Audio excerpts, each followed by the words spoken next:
எப்படி சொல்கிறது, இந்த ஒரு 2025 நான் ஆசைப்பட்ட எல்லா விஷயமும் எனக்கு கிடச்சி என்னை விட்டு போச்சு. நான் அதிகமாக அழுதது இந்த ஒரு வருஷம் தான். நான் அதிகமாக கஷ்டப்பட்டது இந்த ஒரு வருஷம் தான்.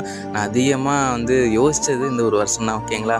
ஸோ அப்படி இருந்து ஏன்டா இந்த ஒரு 2025 மிஸ் பண்ணுறேன் அப்படின்னு கேட்டிங்கன்னா, லைஃப்பில் நம்ம ஆசைப்பட்ட எல்லா விஷயமே நமக்கு கிடைக்குங்க. ஆனால் அனுபவம் அப்படிங்கிறது கிடைக்காது. ஸோ நம்ம ஒவ்வொரு டைம் கஷ்டப்படுறப்பையும் தோக்குறப்பையும் தான் அந்த ஒரு விஷயத்தை கற்றுப்போம்.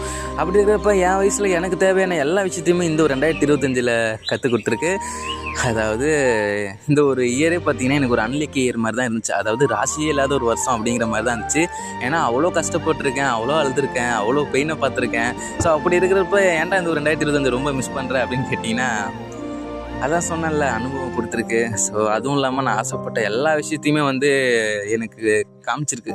ஓகேங்களா? எனக்கு இப்போ கொடுத்து வைக்கல தான், எல்லாமே என்னை விட்டு போயிடுச்சு தான். பட் நான் ஆசைப்பட்ட எல்லா விஷயமும் என்கிட்ட கிடச்சி என்னை விட்டு போச்சு. ஸோ அப்படி இருக்கிறப்ப அந்த ஒரு வருஷத்தை எப்படிங்க மறக்கிறது?